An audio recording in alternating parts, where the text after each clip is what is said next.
So since we're running out of time with you, could you maybe talk about BRICS in more general terms, in terms of does this organization have a future? Should BRICS keep admitting members, or is there a case when too many members are too much, basically, because that would cause disagreements within the organization? And any other maybe summarizing thoughts that you can give us about BRICS? Okay. I think that the major problem in BRICS right now, it's not enough formal. It doesn't have a secretariat. It doesn't have clear rules about how to deal with stuff. It's mostly improvising. And I think it's very interesting because I think improvisation is basically, and from what I've heard and what I've seen, a Brazilian thing and also a Russian thing.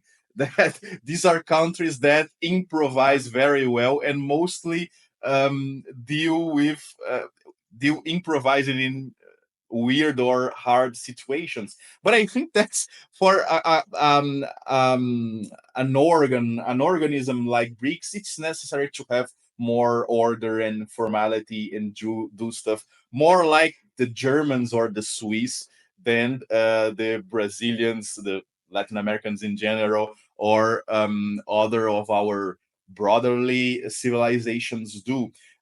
Because, for example, we had the situation with Venezuela where it became very weird because I think not even then knew how to do it.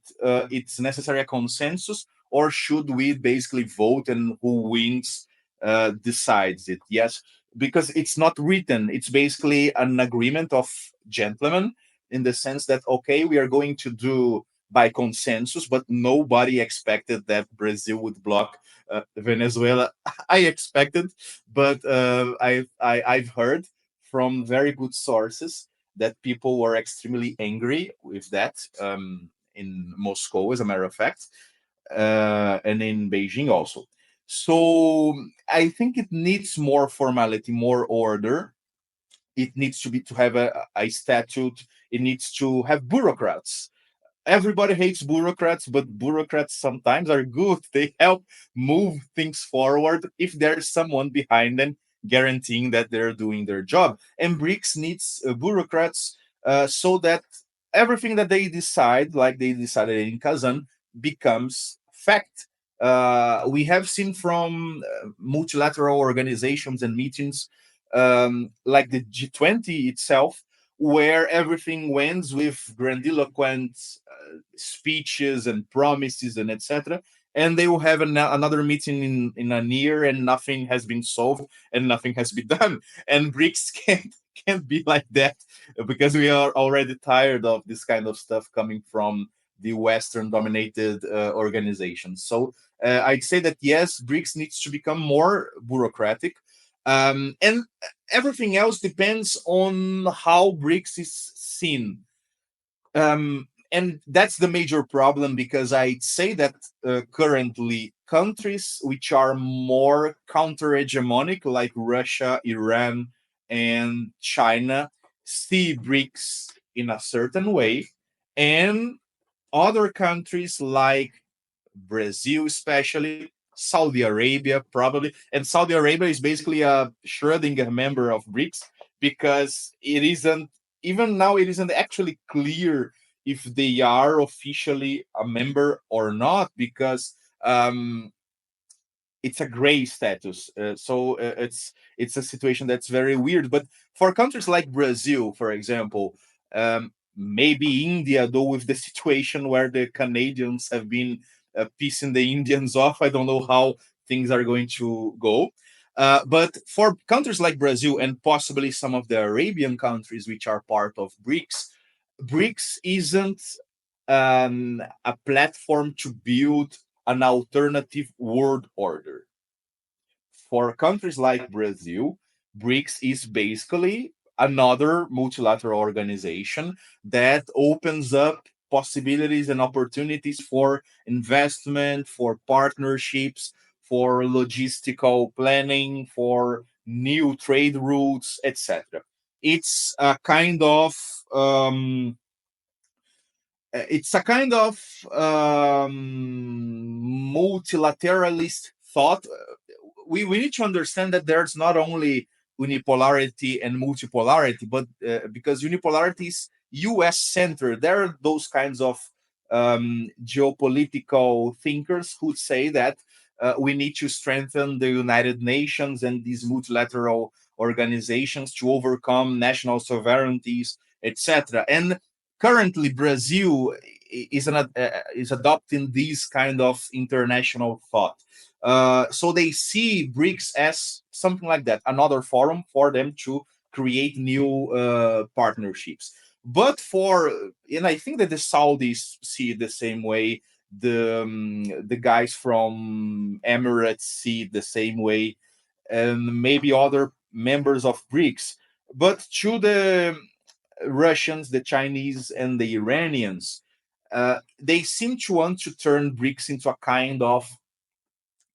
a place where they can plant the seeds to overcome or to even substitute many of the Western dominated forums, institutions, etc. We have seen, for example, like a trade-free zone. Yes, we have seen, for example, some tendencies that, if we take, for example, Dilma Rousseff, which is now the president of the BRICS Bank, the BRICS Bank, she thinks more or less this way, more than with the Brazilian government, in the sense that they seem to want to turn the BRICS Bank into an alternative to the IMF. So BRICS seems to be trying to do this stuff whenever the Russian and the Chinese get their way. Whenever they manage to put things forward, they seem to want to basically plant the seeds for a multipolar world order. But to get to that, it's necessary, well, basically to structure it better. You need to have. I think that it will sound weird, but BRICS needs someone to defect from Europe, so that BRICS has a European representative, maybe Hungary, maybe another European country. We don't know, for example, what's going to happen with the German national elections next year, though I don't think the AfD is going to win it this time. But there are other options, as a matter of fact, in Europe.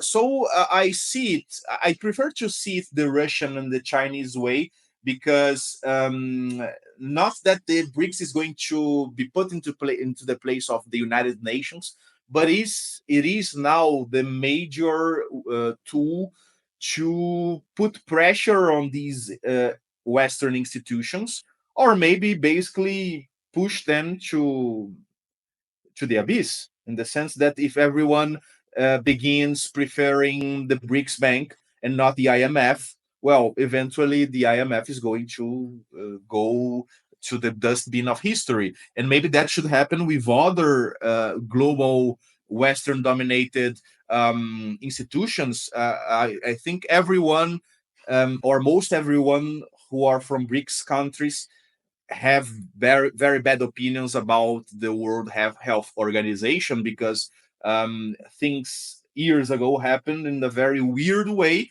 and countries like, not to put it into conspiracy terms, but of course the countries that were affected and are not part of the Western consensus, they all dealt with the situation their own way, and many of them had very good results. If we take, for example, Belarus, who is now a partner of BRICS, though not a full member, well, basically President Lukashenko recommended drinking vodka, exercising, and stuff like that. And Belarus almost had no problems with the situation.